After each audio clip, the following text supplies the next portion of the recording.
اعوذ باللہ من الشیطان الرجیم بسم اللہ الرحمن الرحیم رب اشرح لی صدری ویسر لی امری واحلل عقدۃ من لسانی یفقہوا قولی۔ ریاض الصالحین حصہ اول، احادیث نبوی صلی اللہ علیہ وسلم۔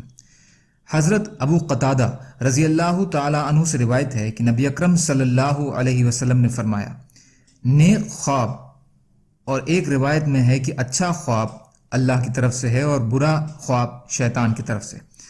تو جو شخص کوئی ناپسندیدہ چیز خواب میں دیکھے تو اپنی بائیں طرف 3 بار پھونک دے اور شیطان سے پناہ مانگے تو یہ خواب اسے نقصان نہیں پہنچائے گا۔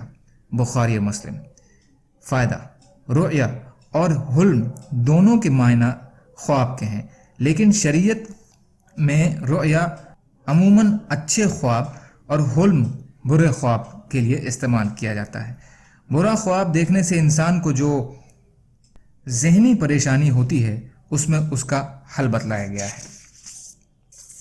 حضرت جابر رضی اللہ تعالی عنہ سے روایت ہے کہ رسول اللہ صلی اللہ علیہ وسلم نے فرمایا، جب تم میں سے کوئی شخص ناپسندیدہ خواب دیکھے تو اپنی بائیں طرف 3 بار دھتکار دے اور 3 بار اللہ کی بارگاہ میں شیطان سے پناہ مانگے اور اپنے اس پہلو کو بدل لے جس پر وہ لیٹا ہو۔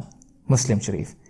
فائدہ: اس میں ایک اور اضافہ ہے کہ اپنا پہلو بدل لے۔ انسان دائیں کروٹ پر لیٹا ہو تو بائیں کروٹ پر، اور بائیں کروٹ لیٹا ہو تو دائیں پہلو پر ہو جائے۔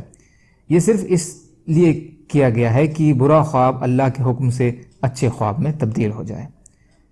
حضرت ابو اسقع واصلہ بن اسقع رضی اللہ تعالی عنہ سے روایت ہے کہ رسول اللہ صلی اللہ علیہ وسلم نے فرمایا، بے شک سب سے بڑا جھوٹ یعنی بہتان یہ ہے کہ انسان اپنے باپ کے علاوہ کسی اور کی طرف اپنی نسبت کرے یا اپنی آنکھوں کو وہ کچھ دکھائے جو اس نے نہیں دیکھا، یعنی بنا کچھ دیکھے یوں ہی من گڑت خواب بیان کرے یا رسول اللہ صلی اللہ علیہ وسلم کے ذمے ایسی بات لگائے جو آپ صلی اللہ علیہ وسلم نے ارشاد نہیں فرمائی۔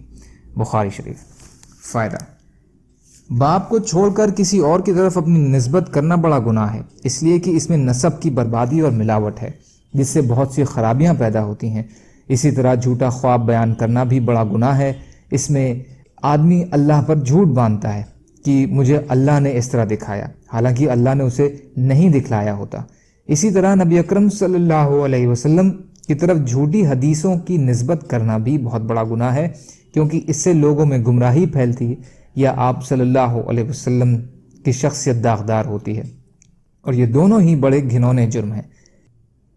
اللہ تعالیٰ کہنے سننے سے زیادہ عمل کی توفیق عطا فرمائے، اور مظلوم کشمیریوں، فلسطینیوں اور دیگر ممالک میں جہاں بھی مسلمان بھائی بہن پریشان حال ہیں، یا اللہ آپ ان کی مدد فرمائیے اور ہم کو بھی اپنی استعداد کے بقدر اپنا حق ادا کرنے والا بنائیے، آمین۔